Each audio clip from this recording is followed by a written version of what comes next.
Today, I'm getting ready for one of our favorite camping trips of the year. We're going hot tent camping at Mile High Campground near the Great Smoky Mountains. Packing for a hot tent trip is a little different than our typical summer trips. We will be bringing a wood stove and possibly dealing with some colder temperatures. Today I'm laying out my complete packing list. We'll talk about our tent, the stove, the sleeping system. If you're planning on your own winter camping or hot tenting trip, this video will help you out. So let's go pack the car. The thing that we're going to pack is our hot tent. This is a one Tigris Rock Fortress hot tent. We purchased this a few years ago, so this is our third season with it. The part that makes this a hot tent is that it has a hole for the stovepipe to come out the top, and we have a lot of room inside of the tent to put the camping stove that we're going to bring.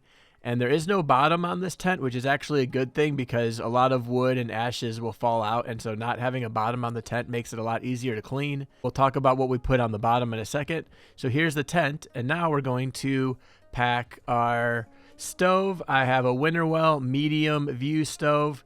This is a stove that we purchased a few years ago at the same time we bought the tent.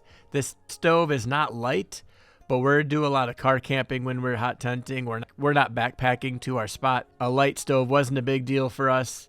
We do like having a window on the stove because it helps you know at night where the stove is. I have two kids that are sleeping in the tent, and it gives a little bit of light, but you don't accidentally touch it or bump it at night because the stove gets extremely hot. We have not had any burns or any issues with it. Having a window for us is something that we really like, and I think it produces a little bit more heat on the side that has the window. Chairs that I'm going to put in here, these chairs are really nice because they fold up basically into the size of a football.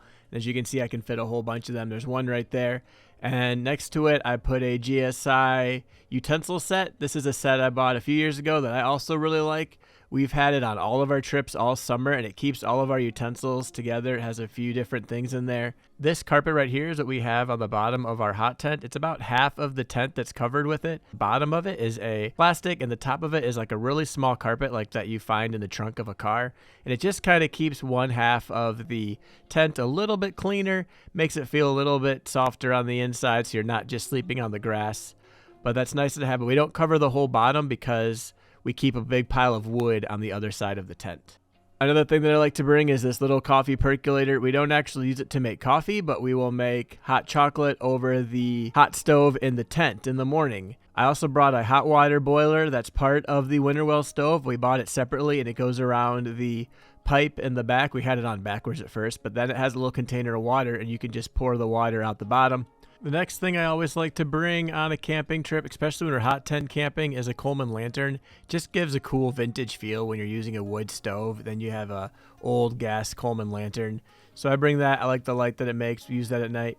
And I'm also adding a little wood fan that goes on the wood stove. It actually works really well in a hot tent. Inside like a big house, it doesn't move much, but when the little tent, you can tell when it's moving a little bit of air. The heat from the fire underneath will get it spinning. It'll move the air around, so one side of the tent will feel a little bit warmer when you're using a small little fan like this.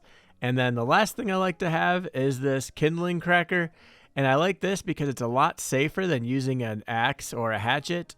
Then we can all take turns splitting some wood for the fire, so it gives us something to do during the day. I don't normally bring it on a trip, but we bring it on this trip because we're buying wood up there and we never know how big the wood's going to be, and sometimes we need to split it into smaller pieces to put into the fire at night or just to put on the outside fire when we're hanging out at the top of the mountain waiting for the sun to go down or just enjoying our evening.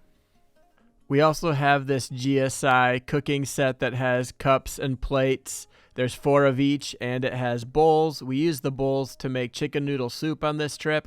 We actually ended up not cooking a lot on this trip. Decided to go downtown Maggie Valley and watch some of the college football games on the Saturday night, and we went to a little sports bar restaurant and watched some of the college football games. So we actually ended up not bringing this cooler that we packed right here. And then we had our Coleman stove, and then to heat the Coleman stove, we had to add some propane tanks. Next thing that I packed was ways to start our fires. I had a little bit of lighter fluid, so I brought that with, but my main way of starting a fire is using this Fatwood. It's my favorite way to start a campfire. It's the inside of a pine tree. It's the waxy part that's in the middle, and so you can just use a lighter and hold it to the Fatwood and it'll burn right up. It takes about 10 minutes, but it'll burn anything around it. You can even use some pretty decent sized logs on it, and it'll just start burning. I use it inside of the hot stove also because I'm only camping for 2 nights. I don't have too many problems using it. There's a whole bunch of it. It might clog up the pipe because it's a pine wood. So if you're going to use it, you have to make sure you're cleaning the inside of your pipes, because if the inside of the pipes get dirty, then your tent will just turn into a smoke area because there's nowhere for the smoke to go out the top. What is my favorite way to make a campfire? And as you can see, I just put it down. I did use a little bit of lighter fluid on the Fatwood because I was using a little spark way to start the fire. And then you put some logs on it and it starts a nice big fire and you're all set to go. It's easy to find on Amazon or Lowe's or any hardware store. Now let's talk about some of the items we use for sleeping. I think you have to sleep on a cot if you're going to be using a hot tent. So we have 2 Helix cots that we use, and then we have 2 kids cots that we have found on Amazon. The Helix cots work really well because they pack up really small and they're really light, so they don't take up a lot of room in the back of the car. The kids cots, one of them's new and it didn't take up as much room, but one of them's an old one and it really takes up a lot of room. So hopefully we can replace that, but we're letting him outgrow it before we get him a new one. But as you can see about the cots is it keeps you off the ground. So one of the benefits of being off the ground is that we have no bottom in our tent. You can see there's a little bit of carpet on one side, but because the fire is also on stilts up high, it keeps you a little higher where the heat from the fire is, so you can feel a little bit more of the warmth during the night. And as you can see on one side of the tent, we have all the wood over here, so it's easy to grab the wood, put into the fire during the night. We also have sleeping pads that we use. We put these on top of the cots. It just gives you a little bit more warmth because a couple of them are insulated. And we have some sleeping liners that we put inside of our sleeping bags that just make it easier to clean the inside of the sleeping bag. So you can take that out and wash it when you're done. We throw those in the back of the car. And then we also have all of our sleeping bags. They are rated to about 30 degrees, but because we have a hot tent, it doesn't really matter. And to be honest, this trip, it didn't get as cold as we thought it would. It only got to about 50 degrees at night. So we used the fire a little bit in the evening, and then we used it in the morning.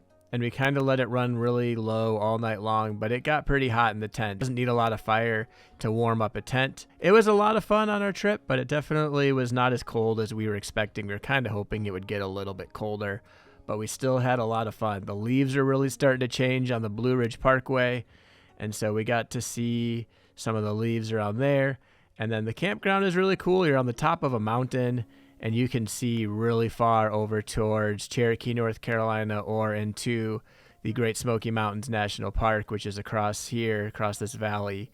And it was also bear hunting season, and you could kind of hear some of the people out at night that were hunting bears. So that was a different experience. So this is what we had all night when we were sleeping. There's a lot of wind blowing the trees around, and then a little bit of sound from the fire just kind of slowly burning out as we were going to bed. So overall, we had a great trip, and then we're going to go home and get ready for the next one. So thanks for watching, and we'll see you next time.